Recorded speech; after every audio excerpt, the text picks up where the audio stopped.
De trabajo y temática, en las cuales estamos abordando una cantidad de debates más vinculados al plano estrictamente de lo político, de lo estructural de la política, de la economía.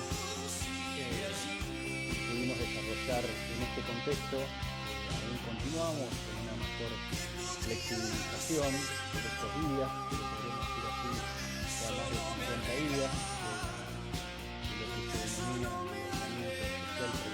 obligatorio, con estos matices de los primeros pasos de la flexibilización en algunas actividades. Hemos ido encontrando esta metodología de vernos una vez por semana, en vivo, en esta charla virtual, incorporando ahí nuevos elementos, nuevas miradas y sobre todo nuevas problemáticas. Y para el día de hoy la verdad que tenemos muchas expectativas de poder conversar acerca de todo lo que hace a esta aceleración hacia un mundo digital, un futuro digital, una sociedad mediatizada, cada vez más informatizada, y cómo este contexto de la cuarentena, del confinamiento para cuidarnos entre todos, nos de alguna u otra forma aceleró todos esos tiempos donde el conjunto de las horas que constituyen nuestros días, nuestros labores cotidianos, se ven atravesados por lo digital, ¿no? Lo digital que de alguna u otra forma va atravesando nuestras actividades laborales, va atravesando nuestras actividades educativas, nuestros vínculos, nuestros afectos, y cómo eso de alguna u otra forma fue configurando nuestras vidas. Cada una de las actividades que a diario, se nos desarrollábamos, cómo se nos ha trastocado el orden de los tiempos, de las cosas, cómo vamos atravesando cada una de cada una de estas actividades y de estas situaciones. Ahí, bueno, vamos saludando, se ha incorporado, bueno, Sofía Naí, Nati Cacciarelli, Molly Rose, Rodrigo Min, bueno, van saludando, saludamos a todos, Luchi Kessler, vi que también estaba conectada por ahí. Y bueno, y la idea en esta ocasión era poder conversar con Gonzalo Andrés. Gonzalo es doctor en comunicación social, a su vez es investigador de CONICET, es docente universitario y también colabora en la publicación de notas en el periódico Pausa de nuestra ciudad. A raíz de una publicación que hizo hace unos días atrás, alrededor de este tema nos interesó muchísimo poder conversar con él y poder de alguna u otra forma ir desgranando desde los puntos que fue desarrollando ahí todos estos conceptos, ¿no? Nosotros pusimos en el título de la charla "El futuro llegó hace rato", y bueno, él puso de una forma, conversábamos ahí con todos los compañeros y compañeras del espacio de Contar, puso un poco sobre esa nota periodística, todos estos elementos que tienen que ver con este trastoque de nuestra vida cotidiana alrededor de nuestra vida cada vez más mediatizada. Desde ahí se nos dispararon una cantidad de interrogantes, una cantidad de aspectos a poder charlar, así que la idea es que ahora nos conectemos con Gonzalo y ya comencemos a dialogar. Así, si me dan unos segunditos, lo habilito para que nos podamos, vi que ya estaba conectado. Bueno, ahí se conectó Virginia, Colombo, Alicia Legman, Anita Pele, Guido Tomás. Bueno, los saludamos a todos y a todas y vamos a hacer el contacto con Gonzalo.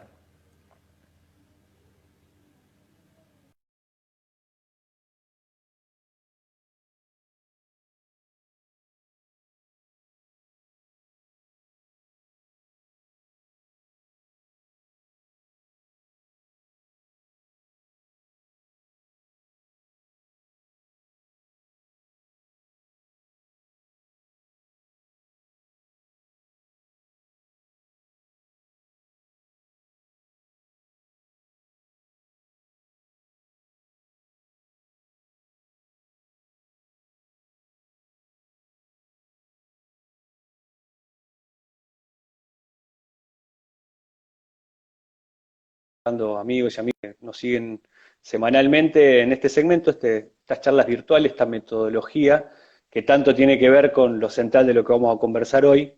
Le anticipaba a quienes nos siguen un poco de los elementos centrales que pudiste plasmar en esa nota que salió en el periódico Pausa, y bueno, y que tanto tiene que ver ¿no? con nuestra vida cotidiana trastocada, que ya veníamos así, y ahora pareciera absolutamente haberse acelerado, como estos tiempos del aislamiento social preventivo obligatorio un poco acelera esta tendencia a una vida cada vez más mediatizada e informatizada.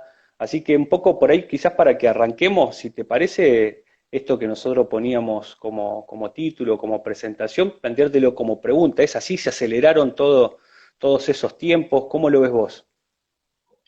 Bueno, sí, así es. Yo en esa nota planteo justamente esa idea principal de que esta cuarentena lo único que hace es fortalecer una sociedad digital o una sociedad mediatizada, que por supuesto no apareció de la nada, sino que es un proceso largo que yo posiciono más o menos que comienza a partir de la década del 80 y que es un proceso paulatino y de escala mundial de una creciente mediatización o digitalización de nuestra vida, ¿no?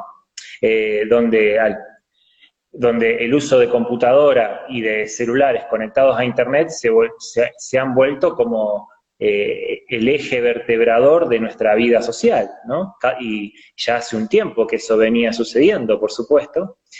Y esta cuarentena obligatoria, este confinamiento social, no ha hecho más que fortalecer ese proceso y que creo que esta experiencia va a terminar logrando que bueno, que se profundice mucho más este proceso de digitalización, porque, bueno, nos dimos cuenta que podíamos hacer muchas actividades. Bueno, ya lo sabíamos y empezamos a experimentar la posibilidad de hacer muchas otras actividades, ¿no es cierto? Yo pongo esto de chatear, trabajar, estudiar, jugar y boludear, lo pongo como digo en la nota, que es algo que ya hacíamos, pero que bueno, ahora se ha profundizado mucho más. Entonces, bueno, básicamente lo que yo planteo en la nota es como tres ideas principales que si querés las podemos ir charlando. Bueno, la primera es esta idea de que la cuarentena ha profundizado este proceso de digitalización de nuestra vida. La segunda idea es que este proceso de digitalización no se debe solamente a cuestiones tecnológicas, es decir, no se debe solamente a que tenemos un celular, sino que hay muchos factores sociales y yo llamo valores culturales que ya tenemos internalizados, que forman parte de nuestra subjetividad y que no hacen más que potenciar al uso de estas tecnologías informáticas y digitales. Y por último, termino diciendo de que, bueno, no significa que todo va a ser digital y que nos vamos a convertir en cyborg a partir de esta situación, sino que termino diciendo de que la virtualidad no hace más, no reemplaza la presencia corporal, sino que la revaloriza. Yo creo que hoy más que nunca esta situación de confinamiento o de cuarentena nos sirvió para revalorizar los encuentros personales y la corporalidad. Entonces, bueno, pero ese último eje me gustaría dejarlo para el final, que me parece que es lo más llamativo, si se quiere, o lo más importante, si se quiere, de lo que quiero plantear. Sí, sí, aparte te digo, está bueno porque tiene hasta de un punto de vista, tiene un mensaje esperanzador, ¿no? Y que es un poco una de las cosas que si bien todo, te digo, hay una parte de disfrute y de facilitamiento que genera, ¿no? La tecnología y demás, hasta por alguno visto como por comodidad, también este es un momento donde, digamos, comenzamos a revalorizar la necesidad del encuentro físico, digamos, de lo que significa para nuestras vidas, el encuentro. Está el aspecto que facilita y está el aspecto de que no reemplaza. Pero bueno, dale, vamos a quedarnos ahí un poquito con el final de ese cierre. Vos sabés que tomé nota de las cosas que decís, planteé algunas cosas que para mí son, te diría, polémicas en torno a eso. En un momento hablás de esta idea refiriéndote a algún autor, no recuerdo bien su nombre, porque aparte creo que es un coreano, esta idea de cómo es, desde el punto de vista de cómo nos trastocó, por ejemplo, no sé, el ámbito laboral, me pongo en el lugar de un docente de escuela media, con toda la sobrecarga de generar los contenidos tanto para la enseñanza primaria, secundaria, también como pasa en las aulas universitarias, bueno, y también te pasa a vos como profe, esta idea que decís como una autoexplotación de nosotros mismos, ¿no? Y una permanente exigencia y que termine el día y nos vemos como exhaustos, digamos, liquidado de ese sobreesfuerzo. ¿A qué te referías con eso? Claro, sí, bueno, el autor que mencionás, que creo que es Byul-Chul Han, que es un filósofo surcoreano, perdón, que estudió filosofía en Alemania y hace un par de años se volvió, si se quiere, más famoso, tiene más renombre internacional, y es un filósofo que tiene una postura un poco escéptica desde mi punto de vista, su mirada es un poco escéptica, y yo algunas cosas no comparto, pero me parece que es interesante al menos leerlo. Y bueno, lo que plantea sí, este autor es esta autoexplotación de nosotros mismos, que como modo de vida en la sociedad contemporánea, en esta precariedad generalizada que tenemos, ¿no? Precariedad desde todo punto de vista, no una cuestión solamente de si tenés trabajo formal o no, sino precariedad una precariedad que atraviesa toda la vida social que se incluye, por supuesto, el uso de tecnologías, como no, y en este caso de lo que se trata es de una autoexplotación de nosotros mismos. ¿Por qué? Porque, bueno, como te planteaba, esta situación de profundización de esta vida digital no se trata solamente de tener o de utilizar tecnologías digitales, sino que se trata de ciertos valores socioculturales que se compatibilizan con ese modo, con la utilización de esas tecnologías. Porque, bueno, uno puede decir, yo tengo que trabajar, tengo que estudiar, o tengo que hacer la tarea de mis hijos o de mis hijas, también tengo que hacer un Zoom con mis familiares o chatear con mis amigos, es decir, y todo eso lo hacemos a través de un solo dispositivo que es el celular. Entonces consideramos que el celular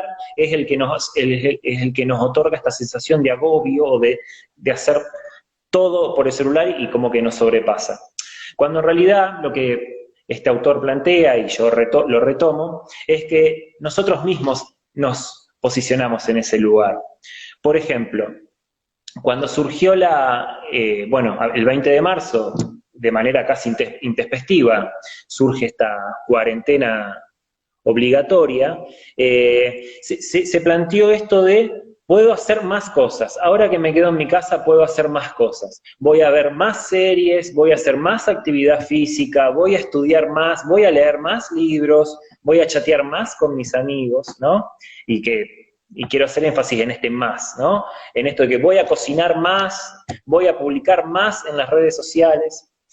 Y esa es una cuestión personal o social, colectiva, ¿no? Pero esta idea de que ahora podemos hacer más cosas porque estamos en nuestras casas. Y eso no deja de ser una autoexplotación de sí mismo, porque además siempre está pensado con hacer más cosas y también para publicarlas y para tener visibilidad en redes sociales, ¿no? Entonces hago más recetas de cocina y las publico, miro más series y más comento que estoy mirando esas series, hago más ejercicio físico y subo el videíto a las redes sociales.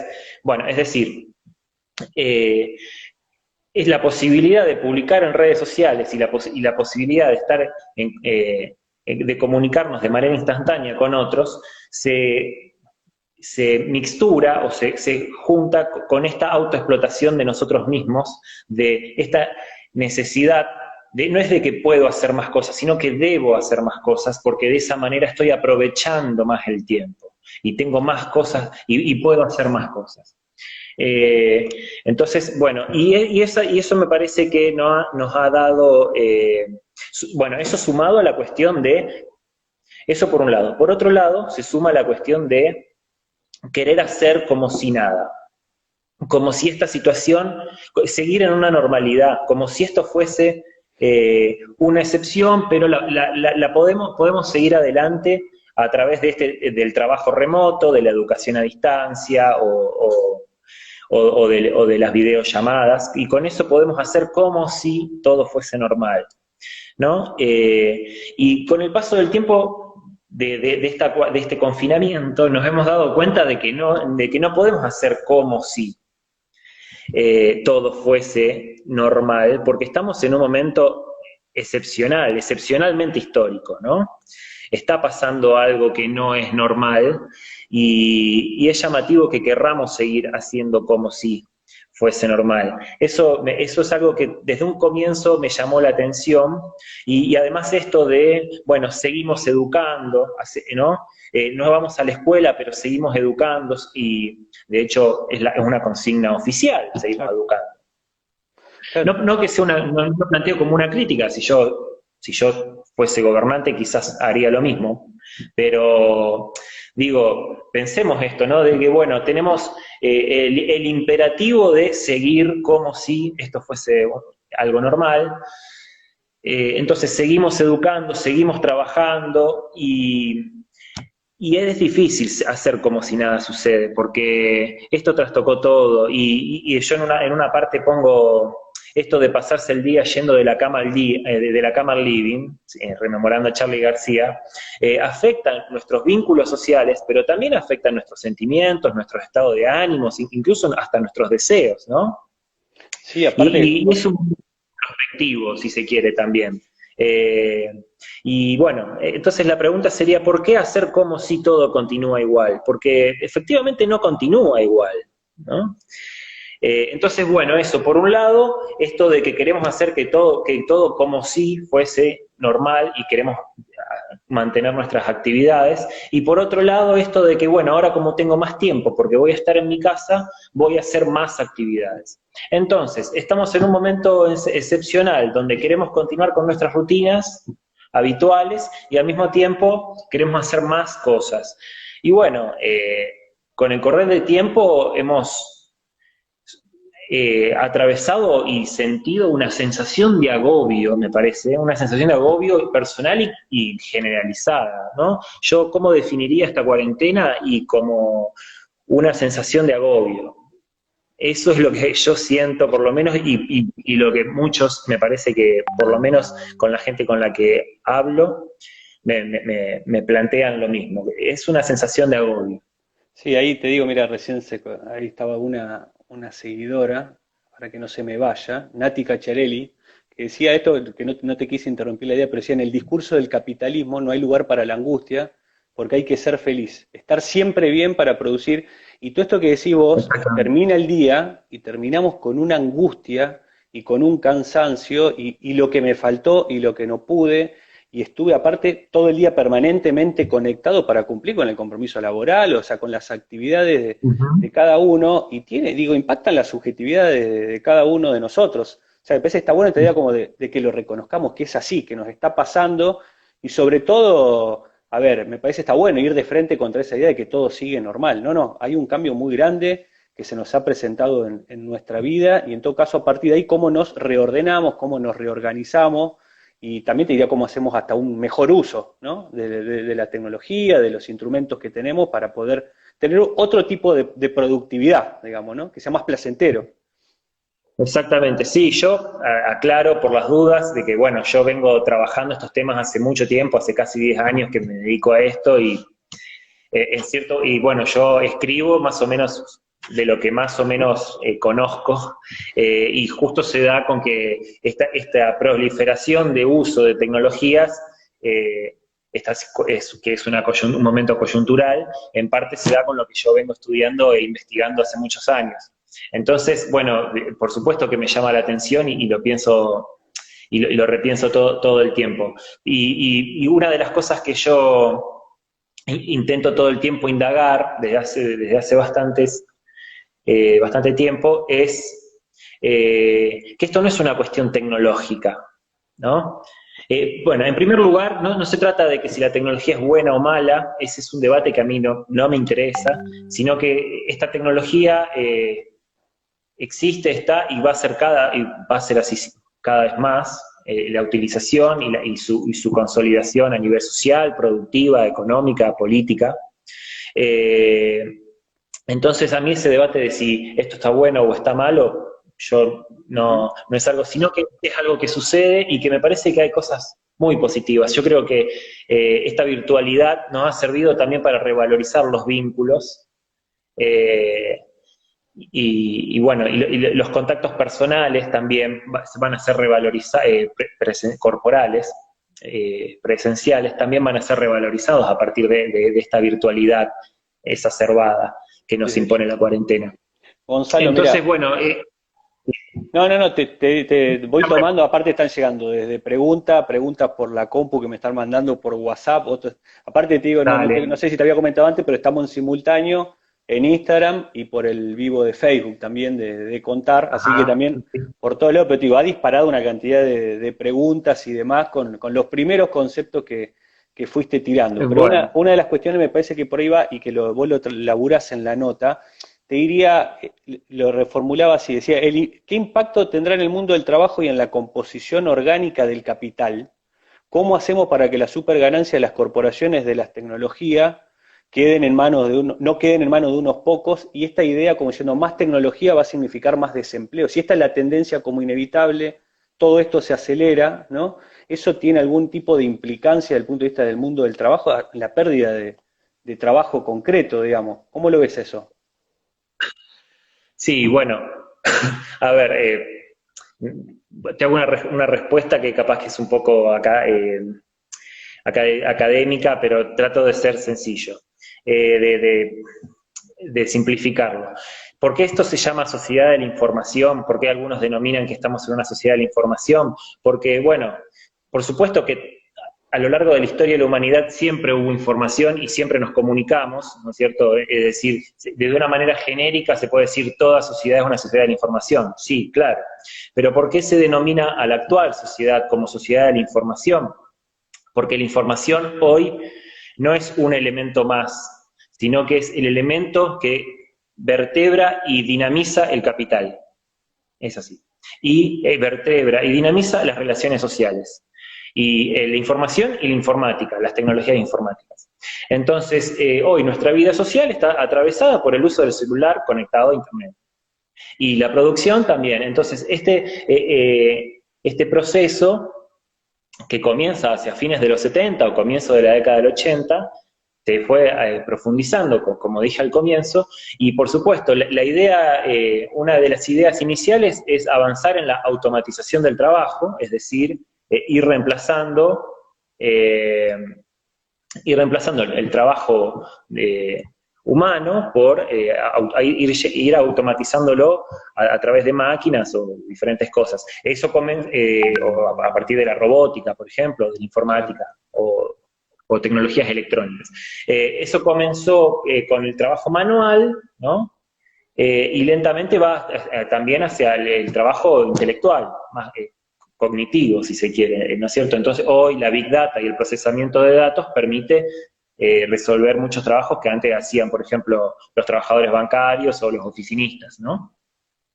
Y bueno, y todo eso, por supuesto, genera una reestructuración de la producción de bienes y servicios del capitalismo, y bueno, y si son las máquinas las que intervienen cada vez más en la producción de bienes y servicios, bueno, ¿qué pasa con esos trabajadores? Sí, eso es un debate.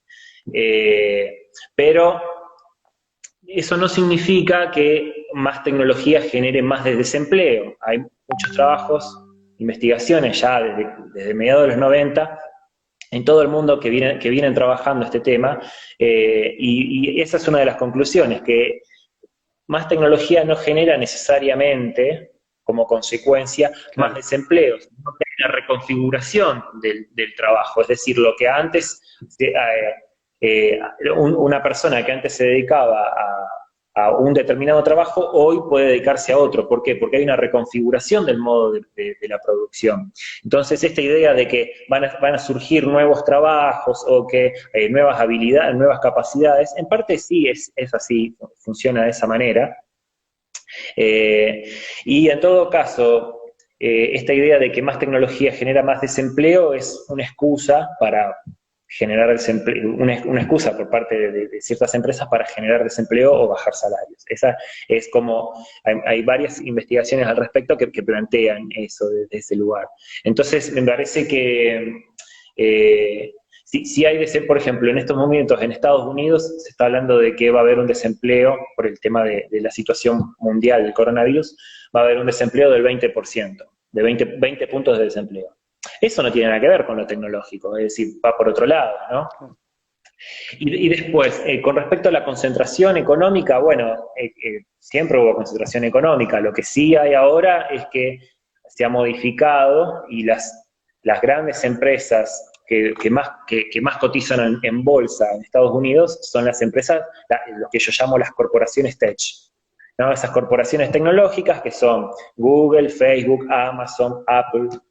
Esas son Microsoft, esas son las principales empresas que hoy son las que manejan la información y las que más cotizan en bolsa. Entonces, quizás antes en un capitalismo más industrial, más dedicado al industrial, había otro tipo de empresas que eran las más importantes, y hoy ya estas corporaciones tecnológicas son las que se posicionaron como las más importantes, ¿no? Son las que...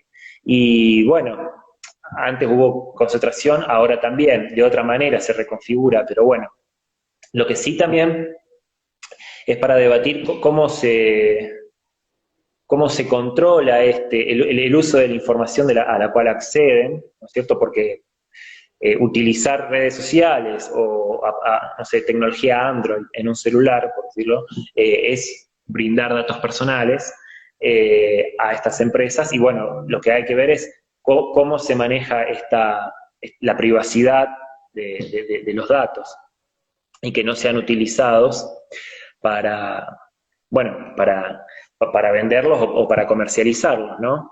Yo siempre hago el chiste de que Facebook no es gratis, ¿no es cierto? Porque si el servicio es gratis, el producto sos vos, ¿no? Porque vos estás otorgando tus datos personales, estás contando qué haces en tu vida cotidiana, quiénes son tus familiares, cuáles son tus gustos, qué película viste, y bueno, capaz que es una pavada, pero estás brindando un montón de información, si te gustan los perros, si tenés, ¿no?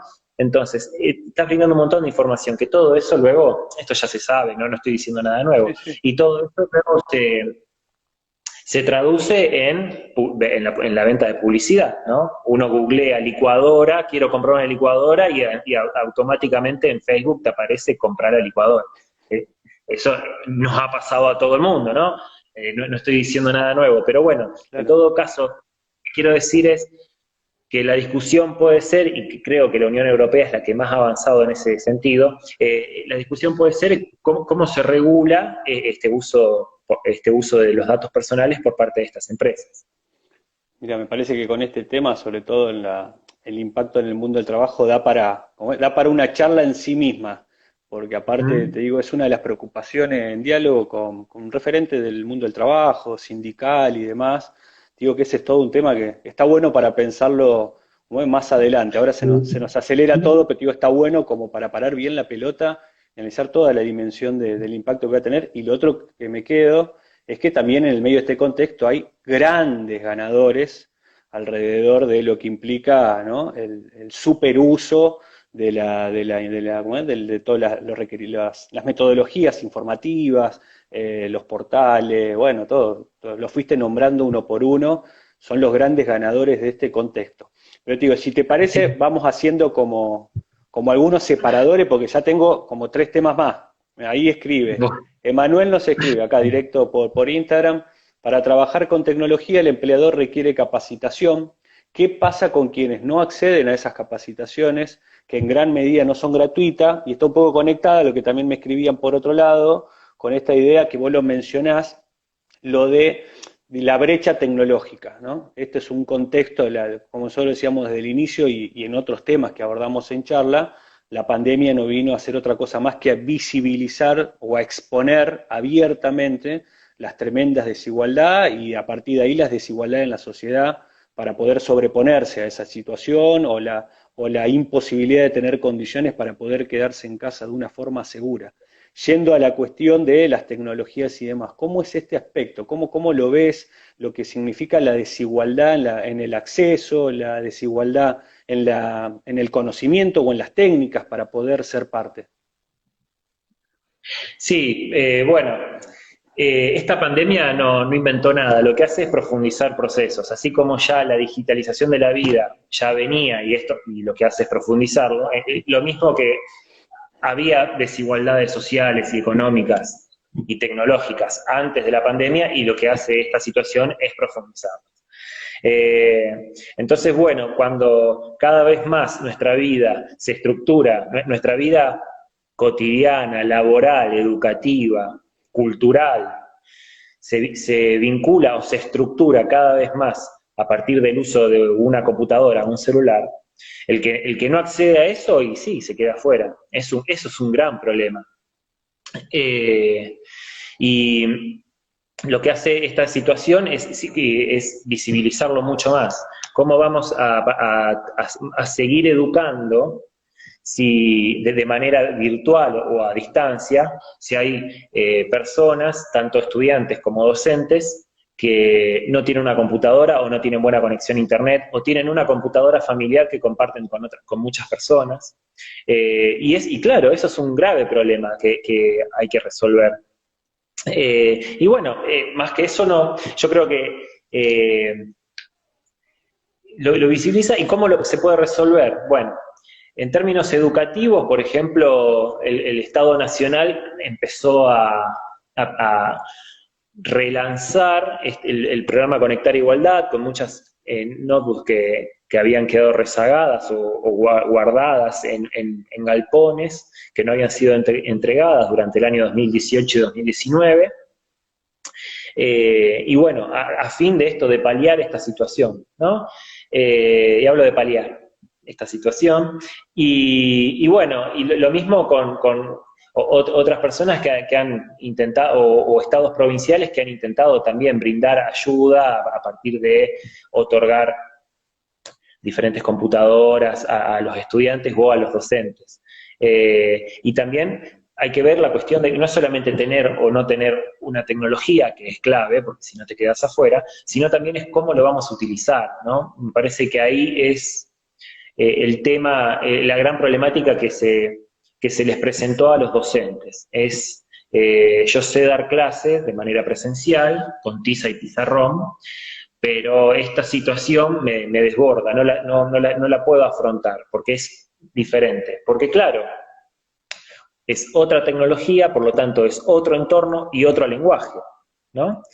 Y uno está capacitado para desarrollarse en cierto entorno, y cuando cambias ese entorno, bueno, empiezan los problemas. Y entonces yo creo que los estados provinciales han trabajado mucho en esto, en tratar de avanzar en la capacitación a los docentes. Por lo menos acá en la provincia de Santa Fe lo he visto, en esta situación de que, bueno, cómo se puede afrontar. Pero sí, yo creo que es un tema, la cuestión del acceso a la tecnología. Igualmente, voy a decir algo un tanto polémico, si se quiere, porque en última instancia, no es un problema de acceder o no acceder a tecnología. Porque en última instancia eso se puede resolver medianamente fácil, ¿no? Le damos una computadora a cada uno, o cada uno se compra una computadora, y resolvemos el problema. Yo creo que si lo pensamos de esa manera, el problema no es meramente tecnológico, sino también es qué usos le vamos a dar a eso. Y bueno, no, eso. Y por otro lado me gustaría agregar que fíjate vos que estos son procesos de mediano plazo, de largo alcance. ¿Por qué? Porque se discontinuó la entrega de las computadoras, de las notebooks de Conectar Igualdad en el año 2017, y hoy se precipita una pandemia y los estudiantes no tienen computadora porque justamente años anteriores no fueron entregadas esas computadoras. Entonces, bueno, cosas problemáticas que hoy surgen, en realidad vienen arrastrándose desde hace un tiempo, ¿no? Eso que decís fue lo primero que se me vino a la cabeza, la interrupción de lo que fue un muy buen programa que intentaba un poco acortar esa brecha desigual en el acceso a la tecnología. Me parece que también dejás algo picando muy interesante, en el sentido de que cuando planteamos políticas públicas que apunten a la igualdad, hay que tener incorporado en esas políticas públicas que apuntan a esa dirección la cuestión del acceso a la tecnología. Y unido a eso, su capacitación, ¿no? Todo lo que hace a un mejor manejo, como decías al final. Sin duda, yo creo que tenemos que avanzar en la idea de que la conectividad es un nuevo derecho.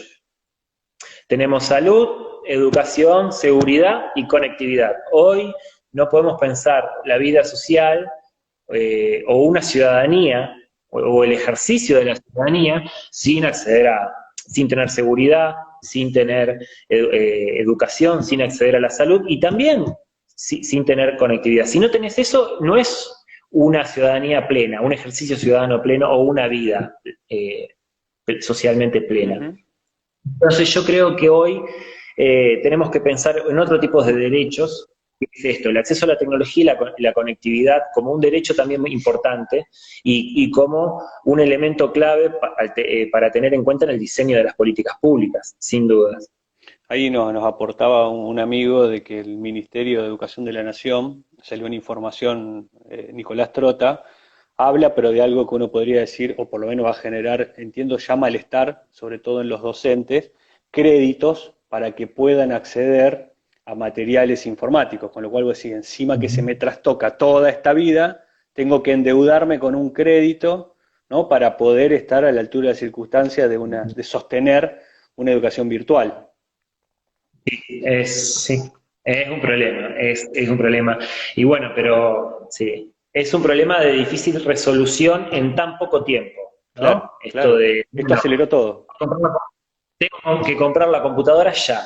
Y sí, es un problema. Sí, sí, Sí. pero aparte digo, es una necesidad, como vos decís, primero un derecho, y al mismo tiempo una necesidad que lo hace una población que seguimos en los niveles de desocupación, en los niveles de pérdida de poder adquisitivo del salario en general, con el aumento del costo de aquellas cuestiones esenciales de vida, digamos, no es que incorporamos una nueva necesidad y un derecho sobre la base de que venimos recuperando, ¿no? Condiciones de vida. Tenemos una situación en parte de nuestra población alarmante y sobre todo es donde deben estar dirigidos lo principal de los recursos y las políticas públicas para poder de alguna u otra forma equilibrar y que puedan acceder a mayor posibilidad de igualdad y de desarrollo y de formación y ya poder incorporarse al mundo laboral o educativo.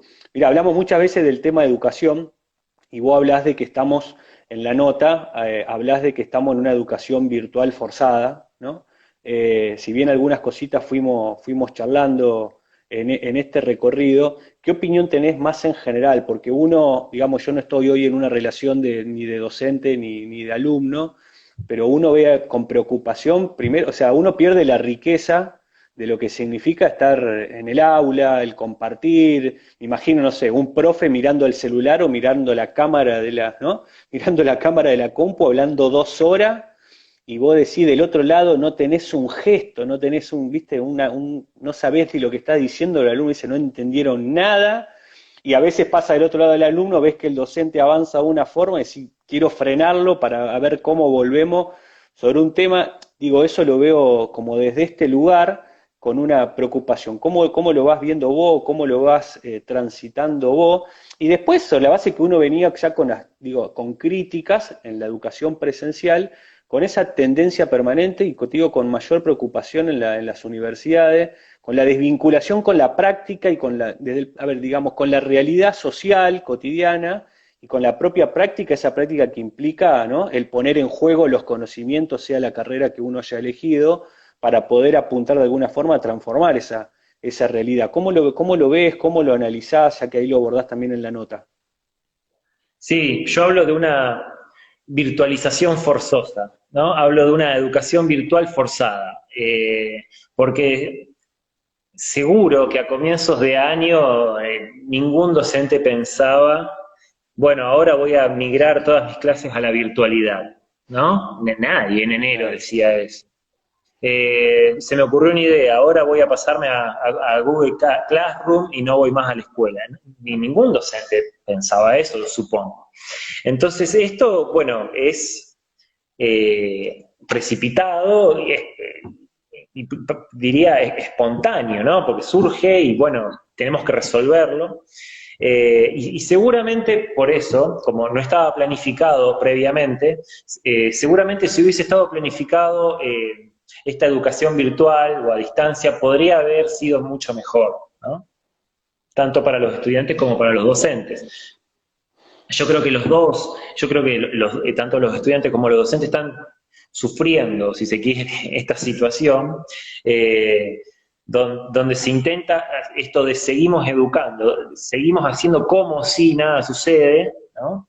Y hay que seguir educando cuando en realidad, bueno, se intenta hacer más un acompañamiento pedagógico, me parece a mí, Claro. más que una educación o una, sí, alfabetización, ¿no? En la escuela se trata de alfabetización y en este caso, bueno, si hubiese estado planificado quizás se podría hablar más de un proceso educativo o de una experiencia educativa. Yo me parece que estamos más en un acompañamiento pedagógico que se hace como se puede, a veces a veces sin tecnologías necesarias o disponibles o con tecnologías precarias, y cuando se dispone de esas tecnologías también sucede que no están las habilidades suficientes como para aprovechar su potencialidad, porque también la educación virtual tiene mucha potencialidad y hace mucho que existe.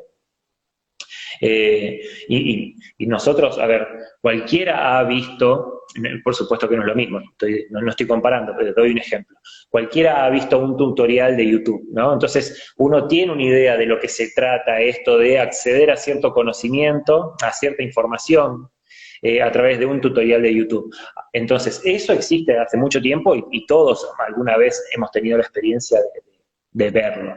Pero esto es una situación muy diferente, porque implica intentar de utilizar otras tecnologías que pueden ser las videollamadas o estas videoclases, ¿no? Pero también, bueno, están los entornos virtuales, en el sector universitario se está usando mucho el entorno Moodle, pero también, bueno, en el sector de media, de escuela primaria, escuela secundaria, se está utilizando mucho Google Classroom, que es un entorno de Google privado, o como dirían los informáticos, privativo.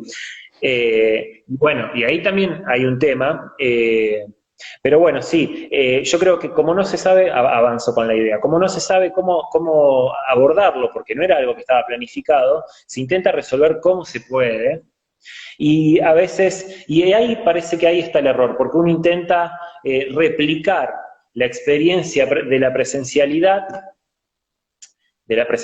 física, replicarla en un entorno virtual. Y ese es el problema. Es un error porque no se puede hacer como si fuesen lo mismo, porque no son lo mismo. Son distintos entornos, distintos lenguajes.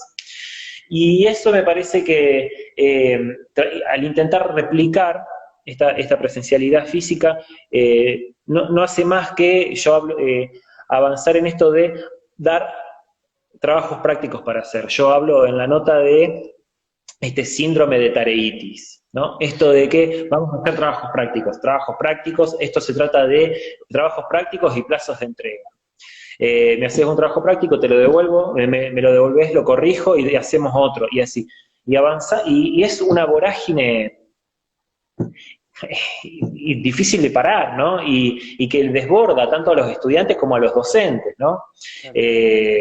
¿Por qué? Porque no se corta nunca en el día, porque en la clase presencial la escuela empieza y termina, ¿no? Empieza a 7:30, 8 de la mañana, termina 2:30, 1, ¿no? Bueno, y nos vamos cada uno, después por supuesto tenemos tarea para hacer, pero hay un quiebre temporal.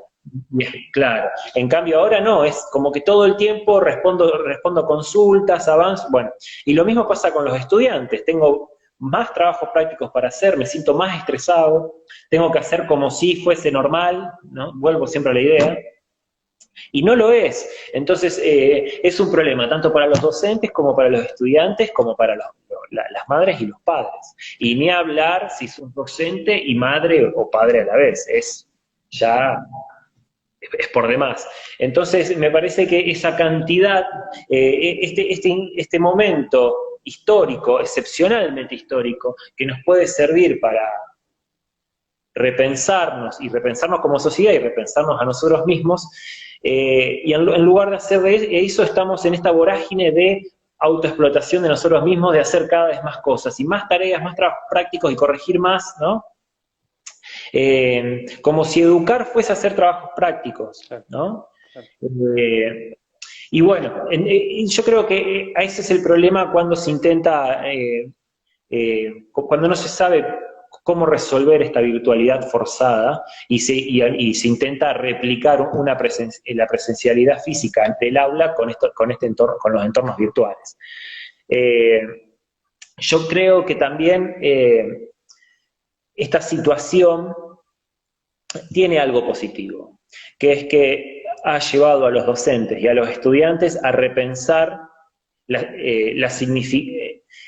qué contenidos o qué saberes son significativos. ¿Y qué es lo importante? ¿Qué es lo importante para dar? De mi materia, ¿qué es lo importante? ¿Qué contenido básico es el que yo tengo que dar? Y lo otro podría esperar, pues, o puede ser complementario. Me parece que a los estudiantes y a los docentes les ha servido para repensar eso. Y al mismo tiempo, esta experiencia de atravesar, de educarnos pero no de manera escolar, ¿no? Porque una cosa que quedó claro es que escolarizar y educar son dos cosas distintas. Acá la institución escolar queda un poco desdibujada mucho más desorganizada, ya no tiene tanta potencia organizativa de las prácticas, de los tiempos y de los espacios. Entonces, esta experiencia de atravesar un modo de educarnos virtual, también hace repensar a los estudiantes y a los docentes de, bueno, qué es lo significativo de los contenidos y de qué vamos a hacer cuando nos juntemos. Vamos a volver al aula, ¿y qué vamos a hacer? ¿Lo que estamos haciendo ahora? Bueno, sigamos haciéndolo ahora, ¿no? Entonces, porque cuando volvamos al aula puede ser, profe, esta clase pudo haber sido una videoclase, ¿no? Nos hubiésemos quedado en nuestras casas y hacíamos lo mismo. Entonces, por supuesto que se revaloriza la presencialidad, pero me parece que se revaloriza en un sentido de hacer algo que no podemos hacer virtualmente.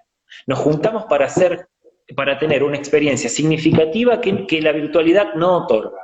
Entonces, repensar la presencialidad y el contacto cara a cara desde ese lugar, de qué hacer presencialmente que no podamos hacerlo virtualmente, porque si no, la virtualidad nos puede resolver muchas cosas. Por eso yo creo que tanto en las cuestiones, en lo laboral, en una fábrica o en una oficina, como también en la escuela y en la universidad, este proceso de digitalización forzada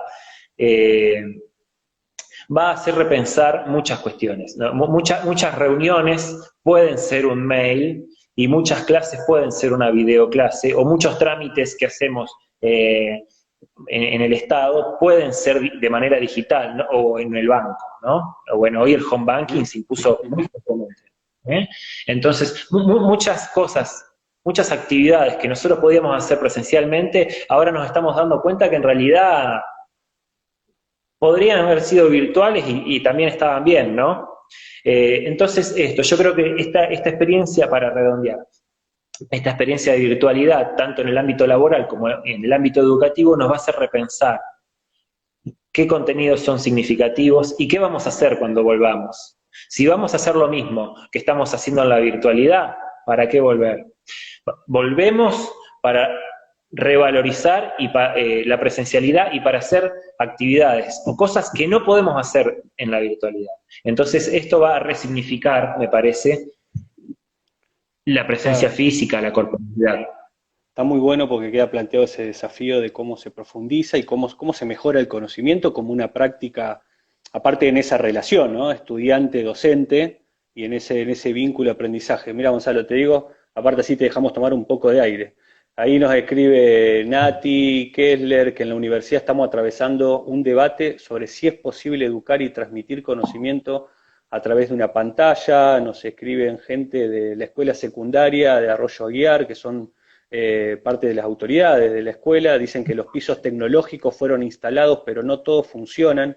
El año pasado tampoco hubo servicio técnico. Me refiero a los técnicos que asistían a las escuelas.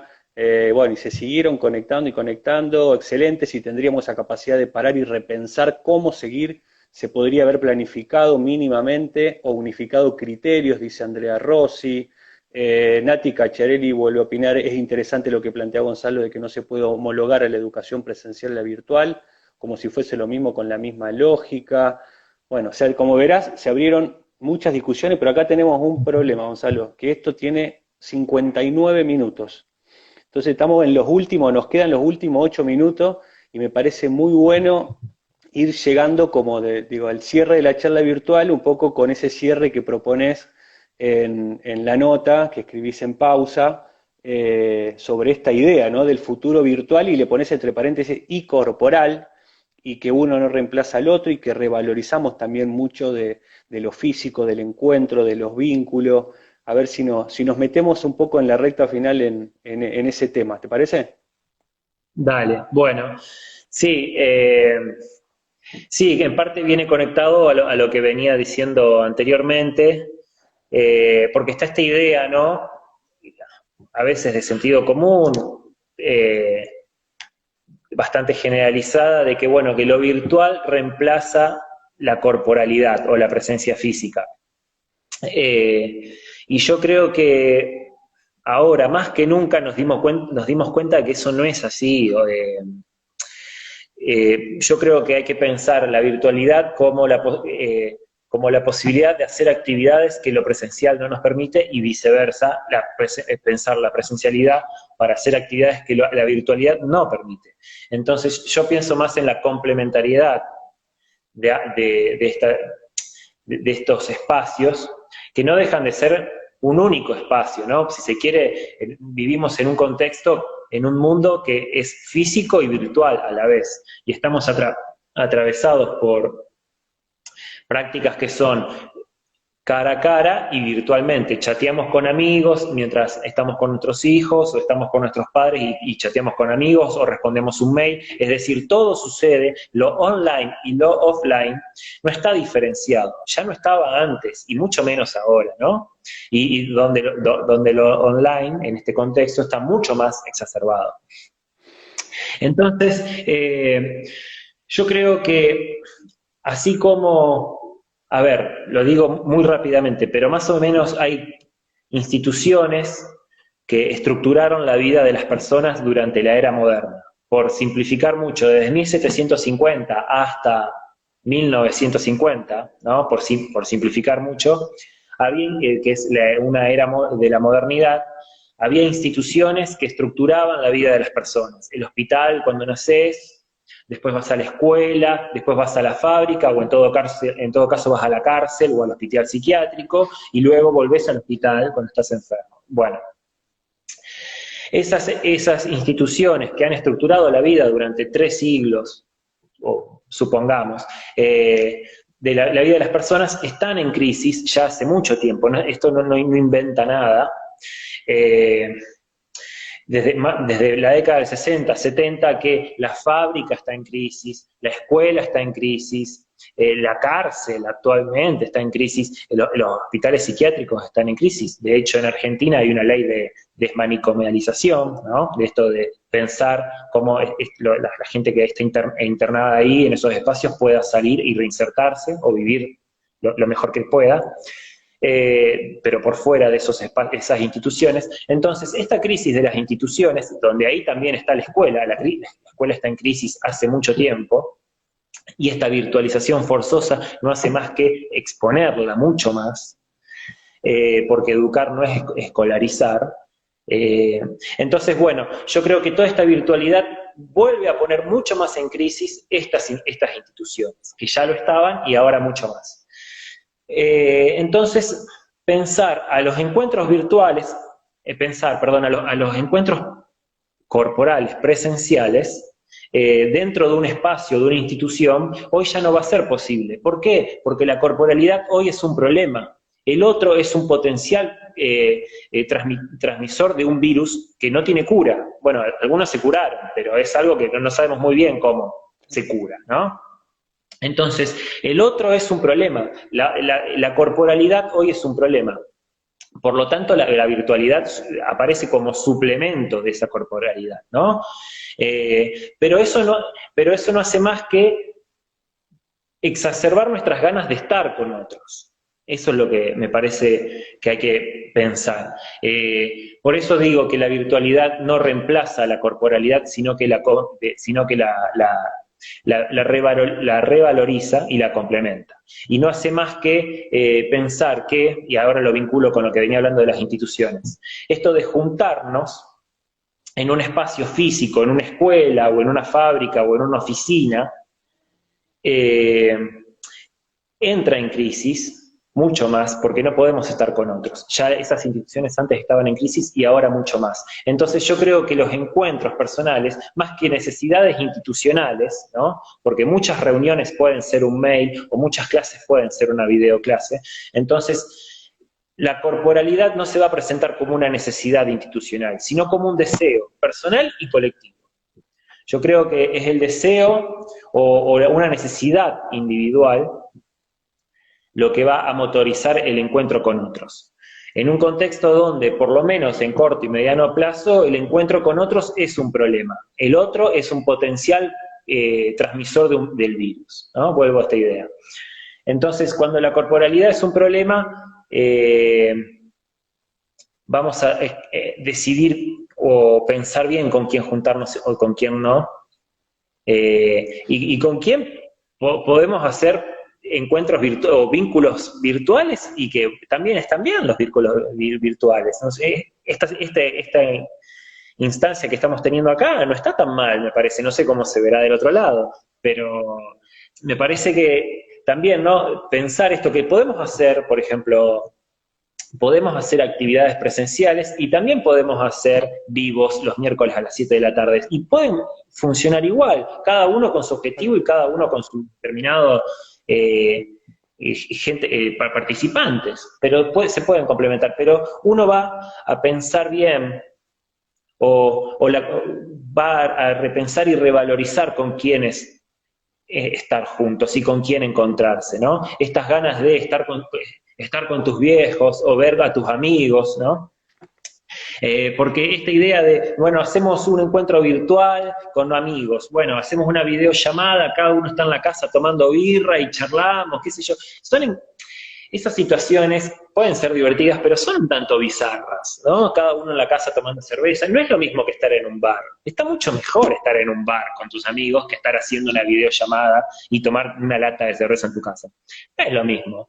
Entonces, hay un deseo personal y colectivo de juntarse con tus amigos en un bar, y no en lugar de hacer esto, de hacer una actividad virtual, una videollamada. Pero me parece que sí, volviendo a la idea inicial, sí se va a profundizar mucho más esta vida digital, porque va a haber muchas videollamadas que van a resolver muchos encuentros personales no tan deseados o deseables. Porque la corporalidad es y va a continuar siendo por ahora un problema. Gonzalo, ahí nos quedan los últimos segunditos, te digo, para